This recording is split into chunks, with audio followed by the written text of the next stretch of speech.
Bismillahirrahmanirrahim. Innal hamdalillah nahmaduhu wa nasta'inuhu wa nastaghfiruh wa na'udzu billahi min shururi anfusina wa min sayyiati a'malina. Man yahdihillahu fala mudhillalah wa man yudlil fala hadiyalah. Ashhadu an la ilaha illallah wahdahu la syarikalah wa ashhadu anna Muhammadan abduhu wa rasuluh. Subhanaka la ilma lana illa ma 'allamtana innaka antal alimul hakim. Rabbi shrah li sadri wa yassir li amri wahlul 'uqdatam min lisani yafqahu qawli. Assalamualaikum warahmatullahi wabarakatuh dan salam sejahtera kepada semua yang mengikuti program live kita pada petang yang berbahagia ini. Alhamdulillah pada hari ini dengan limpah kurnianya dan izin daripada Allah Subhanahu Wa Taala dapat kita bersama-sama program anjuran Fakulti Sains Sosial dan Kemanusiaan, program yang diberi nama Welcome Home Alumni. Program ini adalah program siri yang ke-7. Bagi memberkati majlis kita pada hari ini, moleklah kiranya kita mulakan dulu majlis kita dengan bacaan Ummul Kitab Al-Fatihah.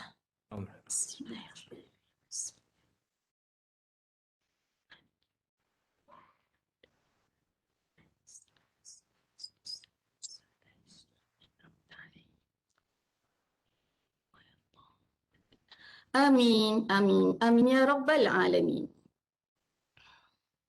Sayang kumbang mencari makan, terbang seiring di tepi kali. Selamat datang kami ucapkan, moga diiring restu ilahi. InsyaAllah, pada hari ini anda bersama saya selaku host untuk program ini selama lebih kurang 1 jam.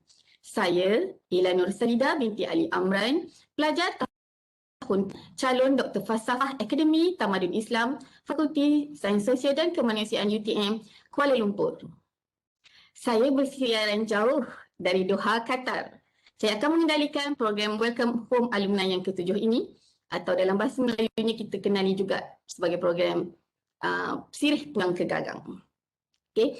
Buat pengetahuan hadirin dan penonton semua, siri perkongsian atas talian ini adalah bertujuan untuk menyebarluaskan pengalaman, kepakaran, kemahiran yang dimiliki oleh para alumni kita di UTM, khususnya Fakulti Sains Sosial dan Kemanusiaan.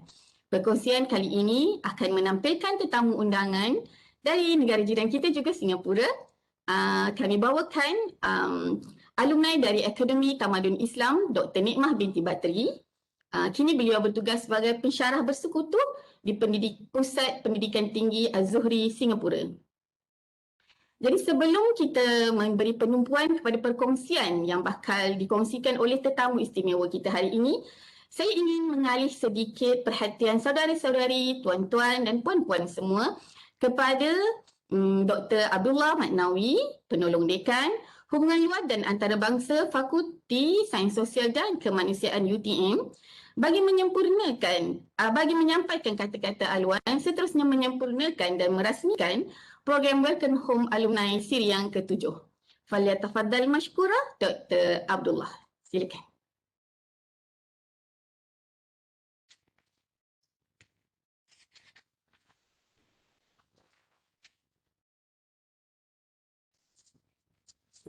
Assalamualaikum warahmatullahi wabarakatuh. Tadi saya termute tadi, sama seperti biasa.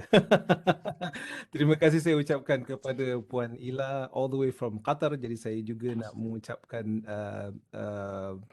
ahlan wa sahlan wa marhaban kepada kawan-kawan kita di sana, terutamanya Puan Ila sendiri yang berada di Qatar, yang di jauh sana. Dan to give a very warm welcome to our guest of the day, Dr. Nikmah, all the way from Singapore, ya, Doktor, ya. And welcome to the program that we have here, the Welcome Home Alumni Program. Program ini bertujuan sebenarnya untuk nombor satu, meraihkan alumni kita daripada UTM, khususnya dari FSSH ataupun sekolah-sekolah dari FSSH, untuk memberitahu kepada semua orang bahawa we love our students, we love our alumni, and once you're part of us, You're part of us forever. You're part of our family. And we know that you have a lot to offer and to give back. And so, inshallah, this is the place and this is the time for us to give you the platform to share what you know with our students, with people who are interested in perhaps following the same career. So, once again, ya, saya berubah-ubah bahasa. Jadi sekali lagi saya ingin mengucapkan terima kasih kepada Dr. Khairi dengan pasukannya di hubungan alumni FSSH dan kepada Dr. Nikmah, kita punya panelis pada hari ini. Sedikit tentang Dr. Nikmah. Dr. Nikmah ni dia seorang yang saya rasa luar biasa sebab mungkin ada orang yang ada double degree. Mungkin ada orang ada double master, tetapi Dr. Nikmah kita ni ada double PhD. Double PhD. Jadi PhD yang pertama ialah in Fiqh Science dan Teknologi dari UTM, dan yang kedua ialah Doktor Pendidikan Agama Islam dari UMM, dan beliau merupakan pensyarah bersekutu di Pusat Pendidikan Tinggi Al-Zuhri di Singapura. Dan kita baru saja lepas kita punya perjanjian, insyaAllah kita akan mementerai perjanjian MOU di antara Az-Zuhri dengan UTM. Jadi she's welcome twice as a former student and now as a partner. Jadi saya kira cukup dari saya. Bismillahirrahmanirrahim. Dengan lafaz Bismillah saya merasmikan acara kita pada hari ini dan saya kembalikan kepada moderator kita Puan Ila. Assalamualaikum warahmatullahi wabarakatuh. Assalamualaikum warahmatullahi wabarakatuh. Waalaikumsalam warahmatullahi wabarakatuh. Terima kasih Dr. Abdul atas ucapan yang bersemangat dan sangat berinspirasi tadi. Okay, Alhamdulillah. Kepada penonton yang budiman, alumni UTM sekalian, sudilah kiranya kalau kalian boleh nyatakan di ruangan komen anda dari alumni fakulti mana, pengajian apa, tahun berapa, dan kita ingin lihat alumni yang bersama-sama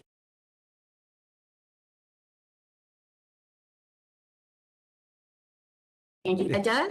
Kalau anda masih meneruskan pengajian di UTM, boleh nyatakan di ruangan komen daripada fakulti mana dan pengajian mana. Begitu juga sekiranya ada sebarang persoalan, sebarang pertanyaan yang ingin diajukan kepada penyampai, tetamu semua boleh tulis di ruangan komen dan saya insyaAllah akan bacakan dan utarakan kepada tetamu jemputan kita. Jadi tanpa melengahkan masa, kita ke agenda utama program kita pada hari ini. Bersama-sama dengan kita, Dr. Nikmah Batri, seorang alumni pengajian Dr. Falsafah PhD seperti mana yang dimaklumkan oleh Dr. Abdullah tadi, daripada Fiqh Sains dan Teknologi, Akademi Tamadun Islam, Fakulti Sains Sosial dan Kemanusiaan. Dan sebelumnya juga, beliau merupakan alumni di UTM, program diploma Marriage and Education Counselling juga di UTM. Alhamdulillah. Menerusi latar belakang pendidikan Dr. Nikmah, sangat menggambarkan yang beliau ialah seorang yang sangat mencintai ilmu dan pengetahuan di bidang ekonomi. Jadi dengan sebab itulah kita lihat kerjaya beliau menyinar di bidang pendidikan. Jihad beliau dalam menuntut ilmu sangat jelas terpampar seperti mana yang Dr. Abdullah menyatakan sebelum tadi. Kalau sebelum ini kita hanya melihat pelajar-pelajar yang memiliki double diploma, double degree, tapi Dr. Nikmah sangat istimewa. Dr. Nikmah memiliki ijazah double PhD, bukan calang-calang. Untuk saya atau kita yang masih baru nak menapak dalam bidang PhD ni rasa tak tahu macam mana lagi nak meneruskan. Tapi kalau Dr. Nikmah yang dah ada 2 PhD ni, insyaAllah saya rasa pengalaman beliau yang akan beliau kongsikan bersama kita dari segi cabaran beliau menuntut ilmu, khususnya PhD di UTM, insyaAllah akan memberi sebuah pencerahan dan sebuah paradigma baru buat kita semua.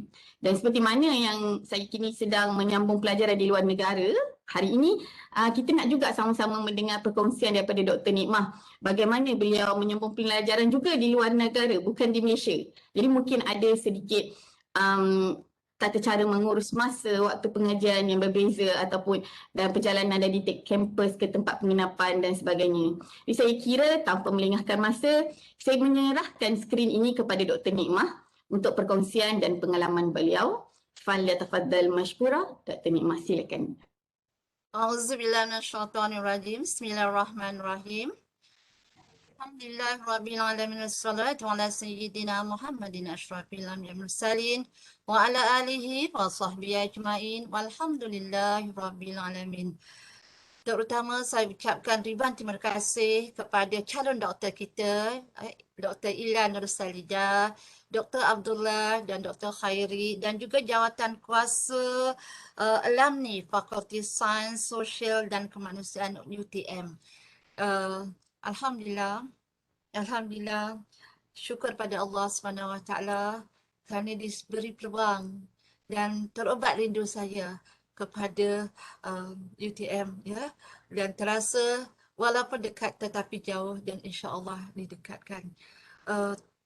Sebenarnya tu tidak banyak yang saya dapat kongsikan. 2 PhD adalah sebagai sijil yang saya pegang. Tetapi selebihnya itu adalah bagaimana kita dapat menamatkan ilmu-ilmu tersebut. Ya, Alhamdulillah, sedikit perkongsian. Saya bermula di UTM ketika usia saya bukan muda lagi. Dah masuk waktu saya babai, 57 tahun, ya. Dan saya bermula pada tahun 203 dan convocation-nya pada 2017, ya. Ini sedikit latar belakang saya, yakni saya cuba menyelesaikan ketika itu walaupun sebagai seorang ibu, sebagai seorang nenek, sebagai seorang yang bertugas penuh masa untuk menyudahkan pelajaran saya di peringkat PhD di UTM dan juga menghadapi kepelbagaian pengalaman yang mungkin dapat dikongsikan di sini. Itu sedikit, ya, Dr. Ila. Ya. Mungkin doktor boleh sambungkan yang apa yang ingin dapat dikongsikan dari pihak saya. Tafadhali, bismillah. Ya doktor, saya dengar doktor punya pengalaman mengambil PhD pada yang doktor, kalau nak ikut kata doktor, usia bye-bye, tapi saya rasa itu usia yang sangat emas, masa berharga. Sebab biasanya pada usia-usia sebegini, seperti mana yang doktor cakap tadi, sebagai seorang isteri, ibu dan nenek, biasanya kalau umur-umur ni kita dah tak tengok pengajian, kita dah ada tumpuan yang lain, tapi itu saya kata istimewa. Jadi mungkin saya rasa doktor boleh kongsikan macam mana sebenarnya nak semangat, sebenarnya macam mana kita nak ambil semangat umur usia. Pada saya usia lah, sebab kadang kalau orang kata kita nak belajar kena cepat-cepat, terus daripada degree sama master, sementara semangat tu tengah ada. Macam mana dia ada satu gap yang panjang, mungkin doktor bertugas dan sebagainya, tiba-tiba ini dah ada satu PhD kan, cuba nak ada satu suntikan semangat yang nak menyambung satu lagi dan di last week di usia saya rasa emas tu. Macam mana kalau boleh Dr. Nikmah ceritakan sikit apa yang mendorong doktor untuk sambung sebenarnya. Silakan doktor. Auzubillahi Bismillahirrahmanirrahim. Assalamualaikum warahmatullahi wabarakatuh. Ucapan saya untuk kesinambungan, ya, agar kita dapat keberkahan dari Allah SWT. Amin. Untuk mengongsi pengalaman itu merupakan satu yang luar biasa, seperti kata Dr. Abdullah tadi, yang luar biasa, ya. Apa yang saya dapat kongsikan atau dapat recall back ketika saya berada di UTM, ya. Satu perkara yang saya pelajari iaitu bukan saya diberikan sebagai status pelajar, tetapi saya diberikan sebagai status rakan kongsi kepada UTM. Dan itu yang saya dapat lihat, dan yang mana itu merupakan sama-sama matlamat dalam untuk mencapai kepada kerana Tuhan untuk manusia. Itu yang betul-betul memberikan saya satu motivasi, ya, satu pesan memesan agar walaupun penuh dengan komitmen di rumah, di pejabat dan juga di UTM sendiri, dan perjalanan untuk mengharungi sempadan sentiasa menjadi satu pengalaman yang manis. 2-3 jam baru sampai ke Johor ya. And bukan lagi kita katakan nak sampai ke UTM itu agak payah juga ya. Kerana saya tidak duduk di kampus. Saya perlu pulang dan saya perlu juga menjalankan tugas penuh masa dan saya menyambung pelajaran di hujung minggu sepenuh masa juga. Tetapi kerana tadi diberikan ruang sebagai rakan kongsi bukan sebagai pelajar, itu memudahkan perjalanan saya untuk menyudahkan PhD saya dan walaupun penuh dengan cabaran, ya, sebenarnya saya beranggapan cabaran itu merupakan satu dominan dalam setiap pengalaman kehidupan manusia, ya. Justru itu apa yang saya lakukan untuk menguatkan mental saya. Saya perlu buat persediaan. Kerana saya lihat di sini dengan usia lanjut, dengan komitmen yang saya ada ketika itu, ada 3 perkara yang perlu saya siapkan, iaitu mental, emosi dan tingkah laku saya. Ya, kalau dilihat dari sudut psikologi, bukan mudah untuk kita menguatkan mental tanpa kita ada stimulasi, tanpa ada kita rangsangan. Terutamanya saya mengucapkan ribuan terima kasih kepada pembimbing saya, Profesor Dr. Farahida dan Dr. Nurlinah di Pekesan dan Teknologi. Kerana walaupun usia yang begitu, mereka sentiasa memberikan saya stimulus. Mereka sentiasa memberikan saya dorongan. Maka itu saya lihat dari sudut psikologi, apa yang perlu saya lakukan ialah saya cuba membuat strategi sebelum saya mendaftarkan diri lagi ke UTM. Kerana saya tahu mental ibarat orang kata ya, dah jadi stigma. Dah tua, otak tu dah karat. Ya, usia 57 tahun, kemungkinan ada pada unsur-unsur karat di situ mindahnya ya. Inilah satu yang perlu saya kuatkan mental, iaitu kerana pasti akan menemukan cabaran-cabaran dan yang menjadikan satu penyebab penambahan mental saya ketika itu adalah apabila saya bertadabbur dengan surah Al-Ankabut ayat 2. Ya, kita sentiasa dicuba dengan cabaran-cabaran, dengan ujian-ujian. Jadi bagaimanakah saya untuk memantapkan, untuk meningkatkan daya pemusatan pemikiran dalam ketika belajar. Itu satu cabaran yang amat-amat kritikal ketika itu. Ya, saya perlu memecahkan orang kata tu stigma di mana kena langgar tembok ya.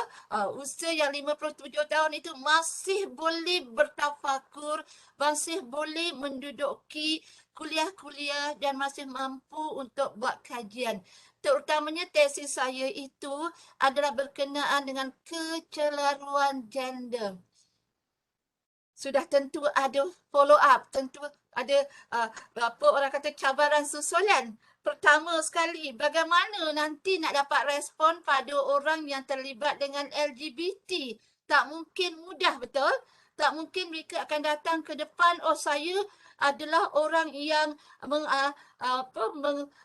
terlibat dengan LGBT. Tak mungkin, ya. Namun apa yang telah saya pelajari daripada profesor saya, apa dua yang kita ingin tahu, terutamanya dari sudut teori atau sudut ilmiah yang lain, catatkan, simpankan, encodingkan dalam satu folder dan nanti sudah banyak dianalisa supaya memudahkan dalam penulisan. Masya Allah, Alhamdulillah. Jadi cabaran yang pertama menguatkan mental, Alhamdulillah diberikan anugerah oleh Allah SWT dan juga dengan stimulus-stimulus daripada pembimbing saya yang amat saya hormati dan saya berterima kasih. Yang kedua, kalau ada pun yang ingin menjadi responden, persoalannya boleh ke mereka berkongsi pengalaman kerana ini merupakan satu keaiban yang mana perlu dia mencurahkan apa je.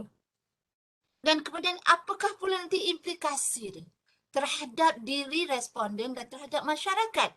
Ya, kerana ini yang dikaji adalah masyarakat Islam, terutamanya di negara saya sendiri.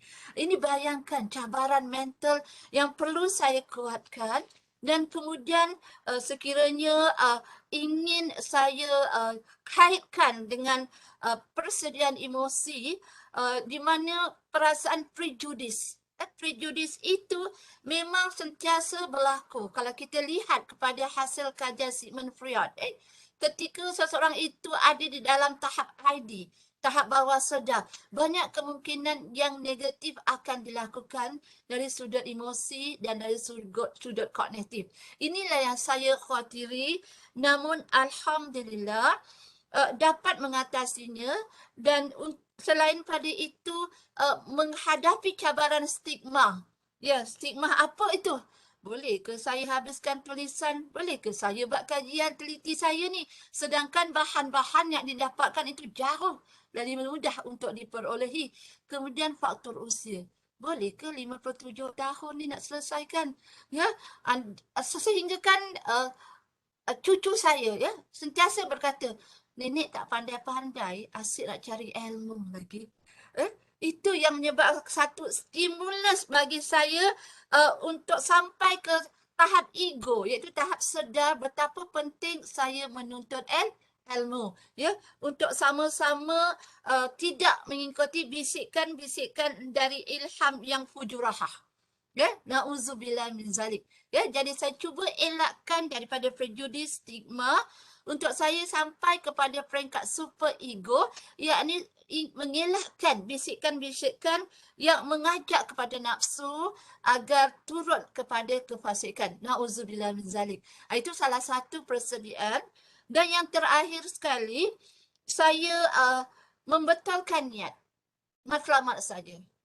Adakah saya mengambil 2 PhD ini untuk sekadar meningkatkan ilmu atau untuk sekadar menambahkan sijil? Ya, itu perlu saya atasi juga. Dan untuk menambahkan kekuatan iman, atau apakah tujuan sebenar saja? Ya, tetapi apabila saya melihat kepada matlamat UTM itu sendiri, ya, saya mula kuatkan untuk saya memahami apakah tujuan manusia ini dicipta di dunia ini, dan mengembangkan atas apa yang terkandung dalam surah Az-Zariyat ayat 56. Allahuakbar. Itu sedikit perkongsian saya dari sudut cabaran ya Dr. Ila. Yang mudah-mudahan dapat dimanfaatkan ya. Yang mana ada 3 sudut saya perlu kuatkan, iaitu tadi ya, sudut mental, sudut emosi, dan adab saya ketika saya duduk bersama para pensyarah untuk mengembangkan ilmu yang bermanfaat. Amin, amin, Allahumma amin. Ya, insyaAllah. Begitu ya, Dr. Ila. Ya. Ya. Terima kasih, Pak. Ya, terima kasih banyak doktor dengan atas pengalaman yang dikongsikan tu, iaitu cabaran. Cabaran tu merupakan satu dominan, ataupun cabaran itulah sebenarnya yang membuatkan doktor terus untuk menyudahkan sehingga ke akhir doktor. Dan ada tiga cabaran yang doktor hadapi. Boleh saya tanyakan sedikit doktor mengenai sokongan? Mungkin ialah bila kita menghadapi cabaran tu pasti akan ada sokongan, ya. Maksudnya sokongan dari mana yang tadi doktor ada sebut daripada supervisor sendiri. Tapi itu dari segi pengajian. Mungkin ya kita seorang wanita emosinya tidak sekuat lelaki untuk menghadapi segala jenis cabaran. Jadi sokongan dari pihak mana sebenarnya yang paling menguatkan semangat doktor? Silakan doktor. Bismillahirrahmanirrahim. Sedikit pengalaman yang ingin ditambah sebelum saya berkongsi apakah bentuk stimulus, bentuk sokongan, dan dari mana saya perolehinya. Pertama, saya mengimbas kembali sebelum saya ke peringkat degree lagi, saya sudah diuji dengan kesihatan, di mana saya lumpuh selama 9 bulan. Ya, 9 bulan saya lumpuh.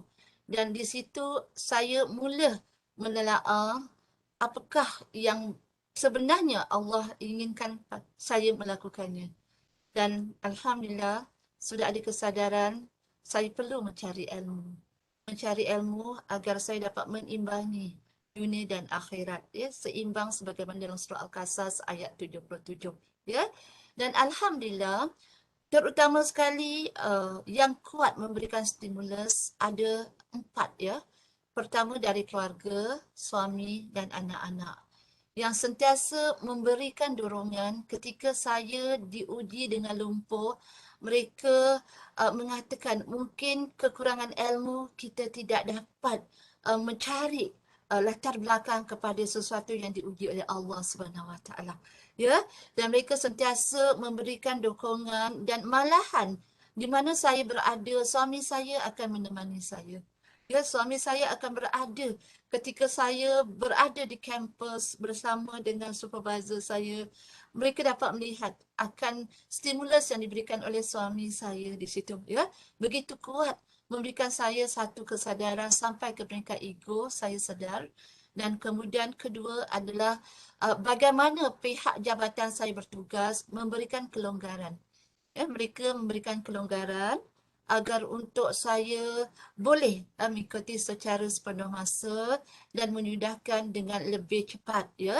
Dan kemudian yang ketiga adalah bantuan-bantuan memberikan saya sedikit tempat untuk saya mengajar agar saya dapat memberikan melonggarkan dari sudut bayaran ya. Dan maklumlah sebagai asatiza bukan begitu lumayan ya dari sudut kosnya ya, tetapi kos belajar tu lagi tinggi ya, masya-Allah, alhamdulillah, di mana pihak Pusat Pengajian Tinggi Al-Zuhri memberikan dorongan daripada segi untuk mengumpulkan masalah keuangan ya. Dan kemudian yang keempat adalah kerana kawan-kawan. Ya, kerana kawan-kawan tidak memberikan melihat faktor usia itu menjadi satu cabaran. Ya, beliau sentiasa mengatakan selagi kita bernyawa, kita boleh menuntut ilmu, selagi itulah kita boleh mencari, pokoknya perlu ada duit dari sudut akronim. Ya, itu yang boleh jadikan nanti sebagai satu motivasi yang akan saya jelaskan kemudian. Terima kasih Dr. Ilah. Ya, kerana khawatir masanya ni tak cukup ya. Okey, bismillah. InsyaAllah. Kita ada masa lagi doktor. Ada lagi masa insyaAllah. Kita banyak lagi yang kita nak tahu dengan doktor punya pengalaman-pengalaman macam ni kan. Sebab ni satu benda yang rare dan apa yang doktor kongsikan sangat tertusuk di hati, sangat masuk. Maksudnya yalah, nampak segala cabaran dan kesan yang doktor hadapi tu, tetap doktor teruskan juga dengan semangat yang kuat ya, daripada diri sendiri dan sokongan daripada ni. Cuma saya nak tanya sedikit doktor, macam saya lihat dalam tempoh pembelajaran, kalau nak ikut pengalaman saya sendiri, saya berakhir pada master saya pada tahun 2009 dan saya bermula sekarang pada 2021. So dia ada dekat 10 tahun gap. Dalam 10 tahun gap ni saya punya pengalaman, itu saya nak tanya doktor. Dalam 10 tahun gap ni saya sendiri melihat perkembangan teknologi ilmu tu, ada banyak juga benda yang saya kena catch up balik lah. Jadi saya nak tanya doktor, waktu doktor belajar dan pada usia yang doktor kata tadi emas pada saya tu, ada tak kesukaran untuk doktor nak yelah, kita nak memudahkan penulisan, nak menggarap idea dan ikut juga arus teknologi yang ada zaman sekarang kan? Ada tak kesukaran di situ? Macam mana doktor? Silakan. Seperti yang dikatakan awal, memang cabaran ini sudah jadi dominan ya untuk kita mencapai ke satu tahap keberkesanan dalam kehidupan dari sudut menuntut ilmu ya. Jadi apa yang biasa saya kongsikan dengan pelajar-pelajar saya, cuba kita lihat pada akronim duit. Duit perlu betul? Apa pun perlu duit ya, tetapi ini satu akronim, bukanlah duit secara material ya, iaitu di mana apa pun juga kita lakukan, terutamanya diri saya dahulukan dengan doa. Ya, duit tadi saya dahulukan dengan doa. Kenapa saya mulakan dengan doa? Kerana konsep doa ini sebagai satu stimulus, bila kita berdoa, kita ingin terkabul, kita ingin capai pada realitinya, kita perlu kaitkan dengan usaha. Bukan sekadar doa tapi berusaha supaya kita capai apa yang kita inginkan ya. Selain kita berdoa tu, kita kaitkan dengan usaha. Jadi usaha di situ untuk mendapatkan realiti perlu dikembangkan usahanya ya. Selain pada doa, usaha dan apa yang saya usahakan sebagaimana yang dikongsikan oleh salah seorang profesor saya, setiap kali catatkan, setiap kali rekodkan, setiap kali jangan tunggu last minute. Jangan tunggu kita nak menghantar proposal baru kita mula mencari sesuatu yang boleh membantu dalam kajian atau penulisan kita. Itu yang saya kerap mengingatkan diri saya, doa, dahulukan dengan doa, kemudian usahakan. Ya, jangan sampai last minute. Kerana kalau last minute itu payah ya. Contohnya ketika saya PhD di luar negara juga, saya menghabiskan masa sebanyak 2 tahun 8 bulan. Ya, seharusnya tu 6 tahun, tetapi Masya Allah, kerana proses tadi tu ya, motivasi saya terhadap D tu amat kuat, U tu amat kuat, dan saya cuba mendapatkan ilmu, bukan saja ilmu itu, saya kutip daripada tesis-tesis atau jurnal-jurnal, tapi saya kutip ilmu itu dari pengalaman. Ya, saya ambil dari pengalaman. Contohnya, apabila responden saya memberikan sebab-sebab kenapa mereka terkait dengan LGBT, membuat saya celik akal. Ya, bahawasanya perlu ada kepelbagaian mencari dari sudut psikologi, baik faktor persekitaran, faktor biologi dan faktor agama itu sendiri. Ya, dan di situ baru kita dapat membuat satu simpulan untuk sentiasa kita kita dapat meimbangi di dunia dan di akhirat dengan ilmu yang bermanfaat tersebut. Jadi saya sebenarnya hampir untuk berhenti ya daripada terus mengambil PhD ya. Kerana saya khawatir susah untuk dapat responden, kerana saya diperlukan mengambil responden yang sebenar, ya, bukan yang gimmick. Alhamdulillah, dari tahun pertama sampai ke tahun kedua saya sudah dapat ramai responden yang memang mereka mengalami LGBT. Ya, itu yang saya bersyukur sangat. Di atas tadi saya berdoa, usaha, dapatkan ilmu itu daripada responden sendiri dan akhirnya saya teruskan. Itu T ya, duit tadi. Saya teruskan dan saya terus usaha, saya terus doa, saya terus cari ilmu dan kemudian saya tawakal pada Allah Subhanahu Wa Taala. Masya Allah. Ya, agak susah tu nak cari golongan LGBT ya. Setiap kali saya ada pelajar, saya akan tanyakan, ada tak kamu kenalan-kenalan? Adakah yang ada simptom-simptom begini? Masya Allah, doa saya dikabulkan. Seorang pelajar kata, adik angkat dia adalah bukan saja transgender tetapi keseluruhan dia ada. LGBT. Ya. Masya Allah. Kemudian saya minta jasa baik dia dan ramai yang tak nak ke depan. Dia kata kalau ustazah, ya, kerana di sini dikenali saya ustazah ketika itu, nanti kalau datang dia akan cemoh, hina. Dia tak akan bantu untuk membina minda kita. Jadi saya menukar strategi, Masya Allah, Subhanallah, ramai yang saya perolehi. Itulah yang membantu saya dan saya ucapkan terima kasih. Bukan menggalak mereka. Dan keputusan yang saya dapat, mereka suruh saya buka sebuah kelas fardu ain di masjid. Subhanallah. Alhamdulillah. Sampai mereka tanya, kena pakai telkom tak nanti kalau nak pergi belajar, nak solat di masjid.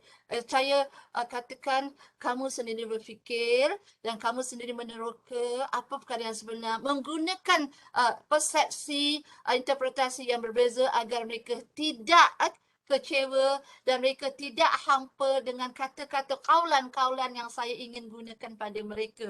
Ya, maka itu sebelum kita nak teruskan sesuatu, kita perlu pergi kepada duit tadi. Ya, sebelum kita nak buat tindakan, kita pergi kepada duit. Masya Allah.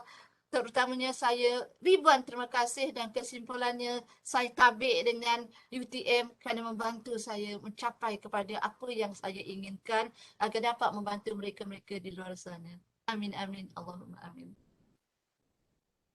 Masya Allah, duit ya doktor, duit sebagai apa strateginya. Okey, bukan duit seperti yang kita faham maksudnya, tapi duit sebagai akronim yang doktor jelaskan tadi, insya-Allah. Okey doktor, saya suka dengan doktor punya kajian tentang transgender ni. Jadi bolehkah saya tanya sikit doktor berkenaan transgender, kalau boleh kita kongsikan, bagaimana sebenarnya sambutan golongan LGBT ni terhadap program-program yang doktor anjurkan? Ada orang terus boleh terima macam tu je ke, ataupun there is some techniques yang applied ke untuk mereka menyambut baik apa-apa yang doktor anjurkan? Boleh doktor kongsikan sikit?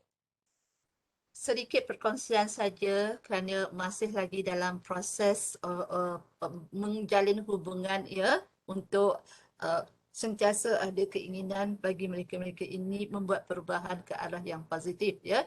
Sebelum itu saya nak gabungkan juga dengan tadi duit. Bila dah ada duit, belilah keju. Ya.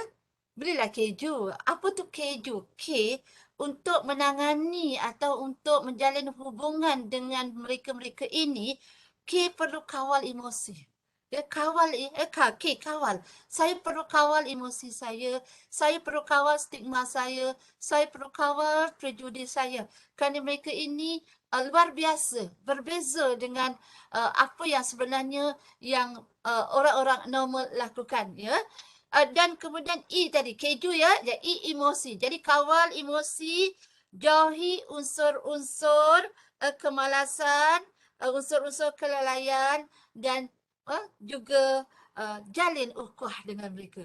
Ya, jadi J ni boleh jauhi unsur-unsur kemalasan, kelalaian, penghinaan itu juga kita hindarkan dan kita jalin ukhuwah bersama mereka. Jadi maka tu saya sentiasa penuhi Xbox saya dengan keju. Itu satu akronim ya. Dan bagaimana saya memulakan saya tidak mulakan dengan fardu ain dahulu ya. Kerana saya ingin melihat latar belakang mereka ya. Jadi saya mulakan dengan psikologi Islam. Psikologi Islam dengan kaunseling, di mana di situ saya akan menyelitkan dengan khudwah ya, dimulakan dengan khudwah, role modeling untuk mereka lihat, untuk mereka meniru ya. Kerana kita faham dari sudut psikologi bahawa manusia ini suka meniru ya. Jadi saya mulakan dengan khudwah. Kemudian apabila mereka dah masuk kepada tahap ego, ego sedar ya, apa yang mereka lakukan itu sebenarnya perlu diperbaiki ya, perlu diperbetulkan ya. Kita tidak menyelitkan hukum hakamnya dahulu ya, tetapi dari segi normal kehidupan biasa di dunia ini, adakah mereka merasakan sesuatu yang mungkin perlu mereka membuat perubahan sendiri ya. Jadi saya akan masukkan di situ irsyad, memberikan panduan. Daripada khudwah tadi ketika dia orang ID, saya gunakan Sigmund Freud, tahap-tahap tu. Dan kemudian masuk pada ego, saya gunakan ialah irsyad, berikan panduan, yang mana biasanya saya bikinkan counseling secara kelompok. Ya, kerana bukan mudah untuk mereka berkongsi secara individu. Jadi kita akan di kelompok itu akan cuba berdialog, berdiskusi ya. Tidak melihat kepada individu tetapi melihat kepada keseluruhan, dan akhirnya apabila mereka sudah memahami, mereka dah boleh mengikuti, dan saya akan menggunakan strategi di situ tazkirah, baru dimasukkan dengan nasihat-nasihat yang ada kaitan dengan syariat Islam. Itulah sebabnya mereka nampak kerana perubahan itu dari diri mereka sendiri ya. Mereka kutip ilmu tu dari kefahaman mereka sendiri, dan alhamdulillah itulah teknik-teknik strategi yang saya mulakan, dan mereka dapat membuat perubahan daripada yang negatif kepada yang positif. Masya Allah, subhanallah, alhamdulillah ya, atas doa-doa tadi. Itu sedikit ya, Dr. Ilah untuk perkongsiannya ya. Amin ya, mudah-mudahan cepat ya doktornya ya, amin.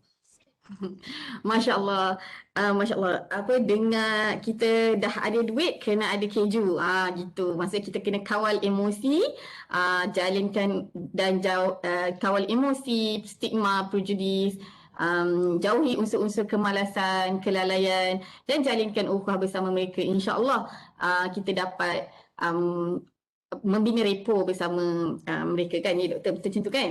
Jadi doktor, saya lihat apa yang doktor buat ni banyak Maksud saya banyak dan saya percaya dia punya strength ataupun intensity dia tu tinggi. Jadi boleh tak kalau saya nak tanya sikit perkongsian daripada doktor, bagaimana doktor maintain kesihatan, ya, sebab kita faham di usia emas doktor ni mungkin banyak yang menghampiri kan, yelah bila banyak workload yang macam ni, ini workload tambahan, workload yang memang hakiki pun dah sedia banyak kan. Jadi mungkin doktor ada amalkan gaya hidup yang macam mana, ataupun ada suplemen-suplemen yang doktor ambil, mungkin kita boleh jadikan ni panduan untuk semua. InsyaAllah doktor kongsikan. Masya Allah. Ini yang sering ditanyakan pada saya. Baru minggu lepas seorang kaki tangan yang bertugas sebagai guru dengan anak saya, bila saya buat kuliah online menggunakan Zoom, ya, mereka kata, how come your mother still looking young? Ya, dan saya kata, Astaghfirullahalazim. Apakah tips-tips dia? Saya makan nasi aja. Tidak ada suplemen, tidak ada apa. Kerana nasi itu ada akronimnya juga, ya. Sentiasa nasihat menasihati, ya, sentiasa nasihat menasihati. Walau apa pun bentuk cabaran, ya, apabila kita memahami tujuan Allah mencipta kita, apabila kita memahami tugas kita sebagai khalifah fil ardh, kita akan nasihat menasihati. Tidak ada satu yang prejudis atau suzon, tak ada, ya. Dan kemudian ya, kita gunakan akal. Akal tu sentiasa ingatkan minda kita apa yang kita nak capai. Adakah kita nak kebahagiaan di dunia saja atau di akhirat? Kalau nak dua-dua, mesti ada ilmu. Jadi akal ni mesti sentiasa bertafakur. Ya, tafakur mengingatkan akan habdu minallah, habdu minannas, habdu minal alam dan habdu minal haywan. Itu yang sering saya masukkan dalam psikologi Islam, ya, supaya ada celik akal di situ, ya. Bila celik akal, sentiasa neuron-neuron itu akan sentiasa diperbarui, ya.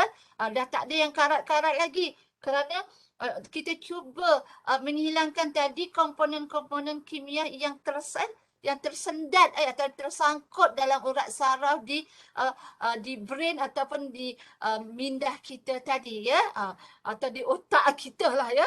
Kalau kata orang biasa ni lah, ya.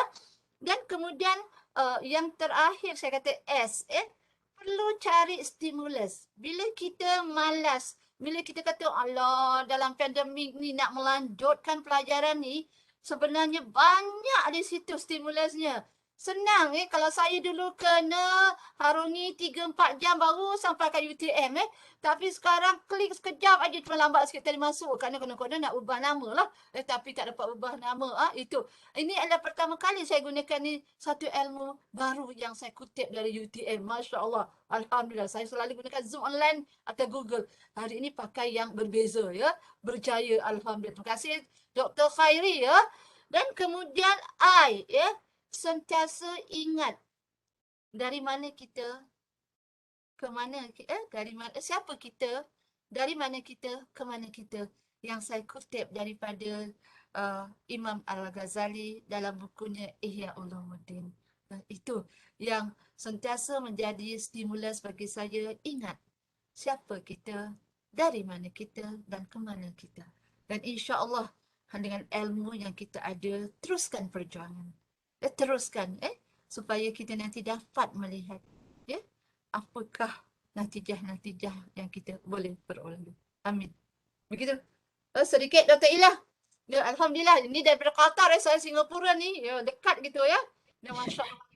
Ya, betul doktor. Saya suka sangat apa yang doktor katakan tadi, akronim NASI tu, dekat yang part cari stimulus tu. Betul, macam doktor katakan, kalau dulu kita nak sambung belajar tu kita kena tengok jarak berapa jauh nak boleh pergi kan. Jadi terbukti sekarang saya sangat jauh. InsyaAllah masih boleh meneruskan pengajian. Di sisi memang masih boleh meneruskan pengajian walaupun jauh. Segalanya atas talian, dan macam doktor kata tadi, semuanya ilmu baru untuk kita. InsyaAllah dia ya, betul doktor. Ya. Alhamdulillah, ya Alhamdulillah. Itu sedikit perkongsian dari saya. Ya.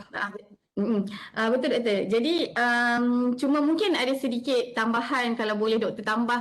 Sebenarnya apa istimewanya UTM di hati doktor? Gitu. Bismillahirrahmanirrahim. Saya orang yang suka memecahkan akronim ya. Ini secara peribadi saya ya.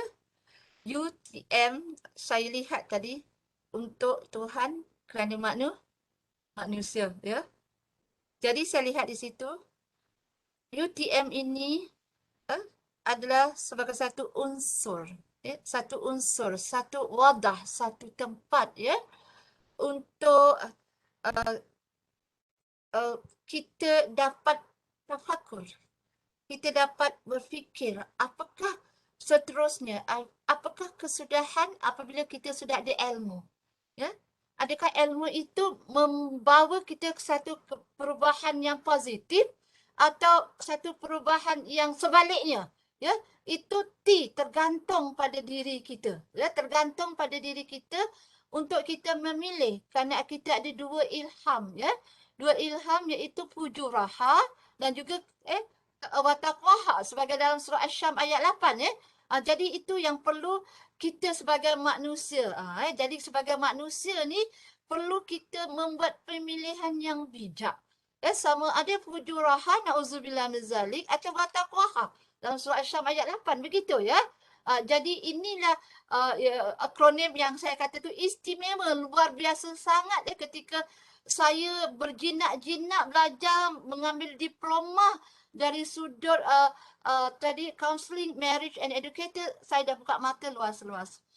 Saya dah jalin sahabat-sahabat di sana, terutama dengan Dr. Arif, dengan Profesor Dr. Arif, Profesor Dr. Farahida duduk semeja ya sebelum saya masuk mendaftar sebagai pelajar. Itulah berkat kita membuat orang kata tu kolaborasi atau kita mengembangkan jaringan dalam sudut pendidikan.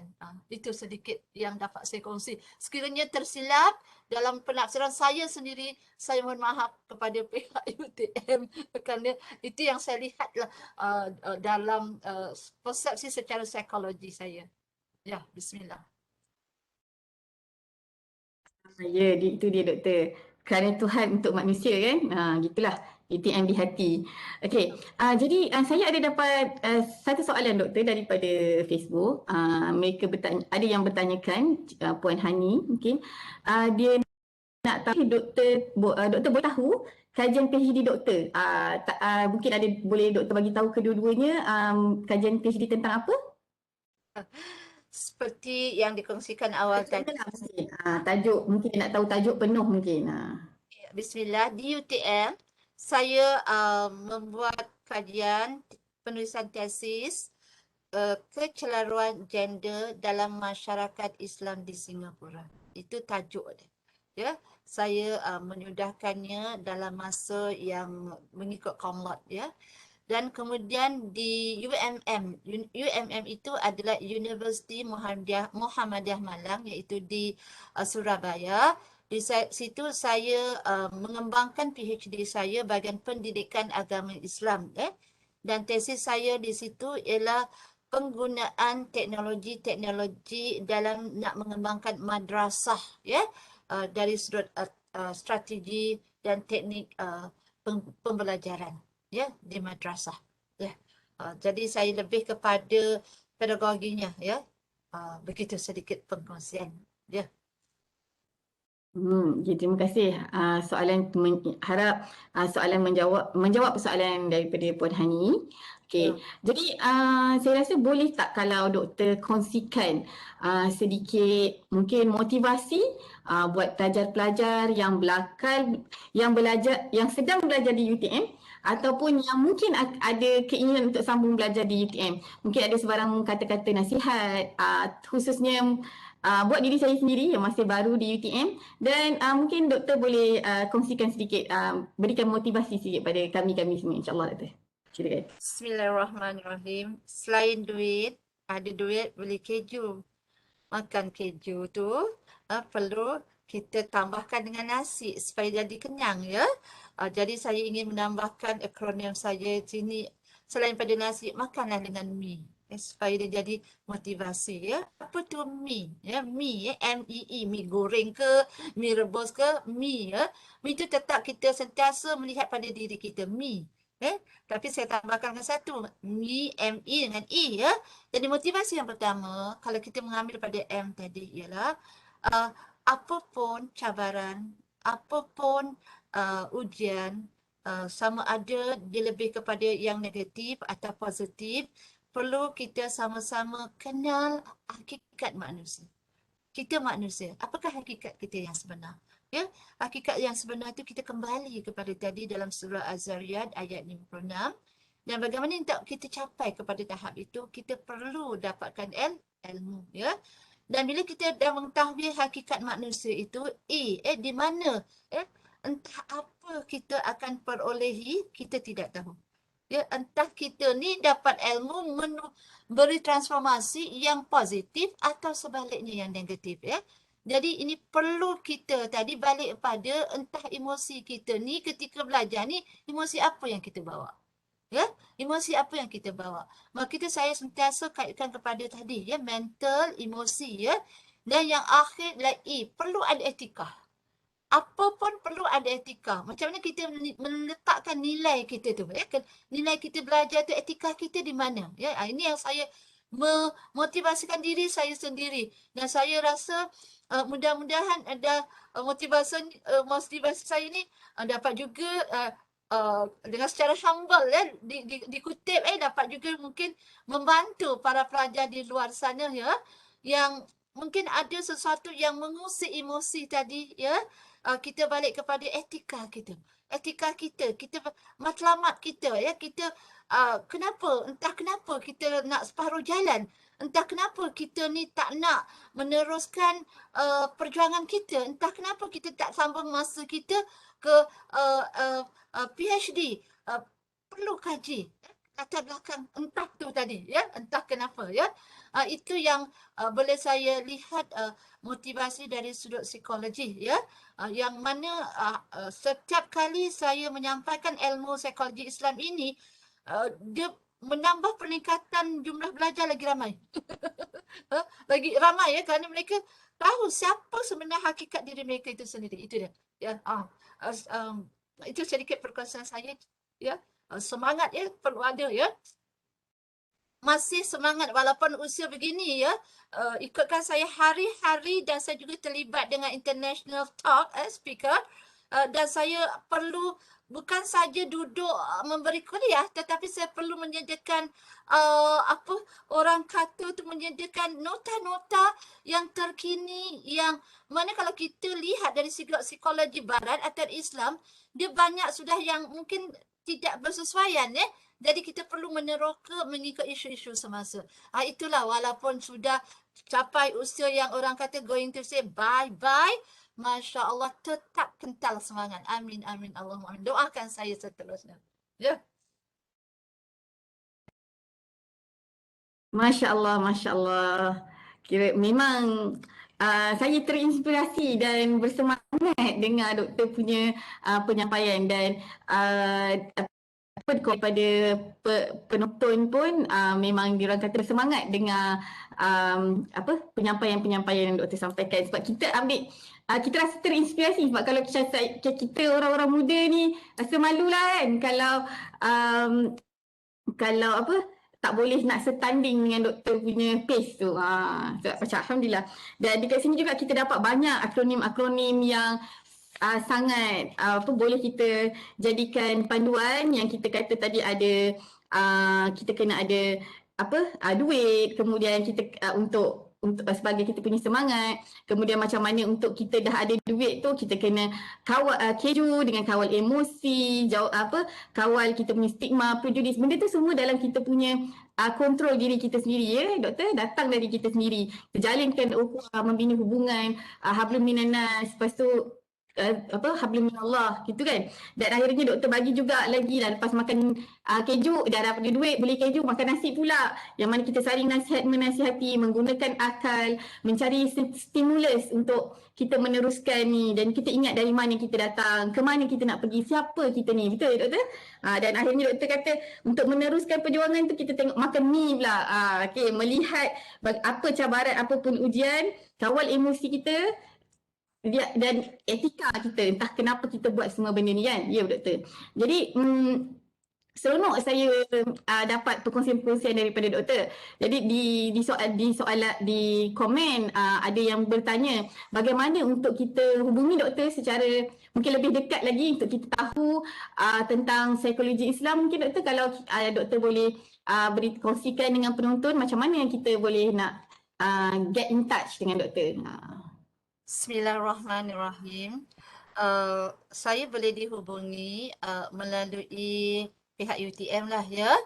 Sekiranya yang ada boleh masuk menanyakan pada pihak UTM, kerana pihak UTM sudah mempunyai email saya dan juga sudah mempunyai nombor telefon ya.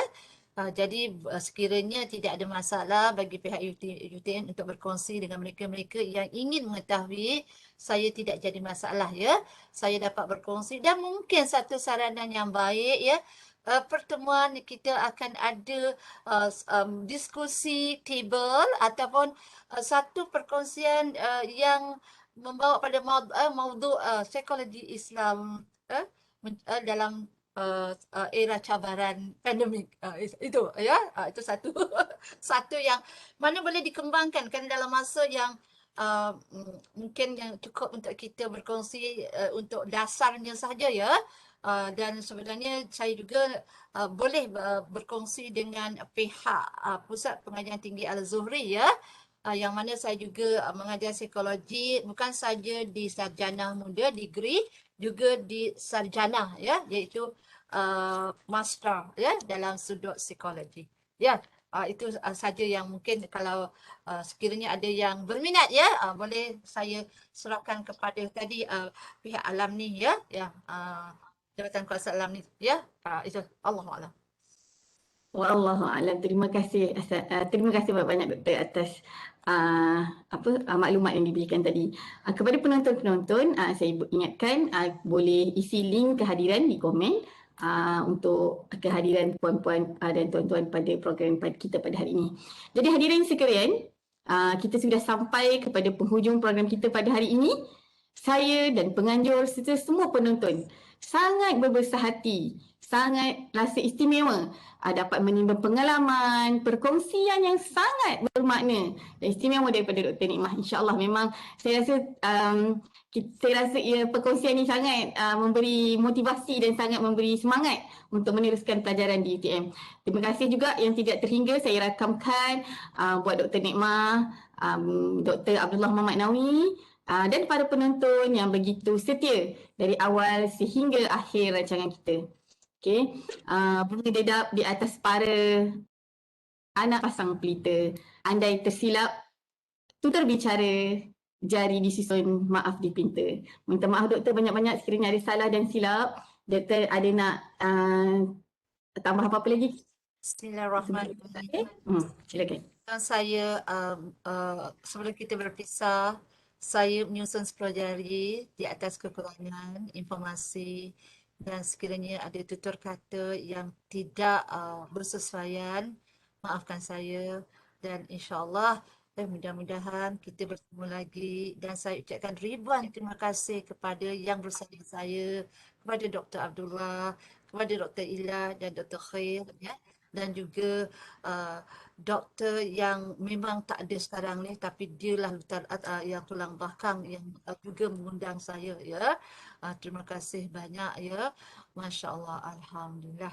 Itulah dari saya, dan maaf ya sekiranya ada kesilapan. Ya, alhamdulillah. Ya, sama-sama doktor, sama-sama kita. Mohon maaf sekiranya ada salah silap terlanjur kata. Jadi kita sudahi majlis ini dengan bacaan tasbih kifarah dan surah Al-As.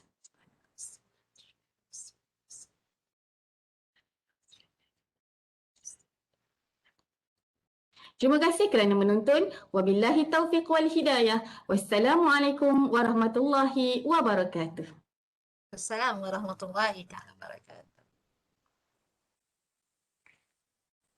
Dr.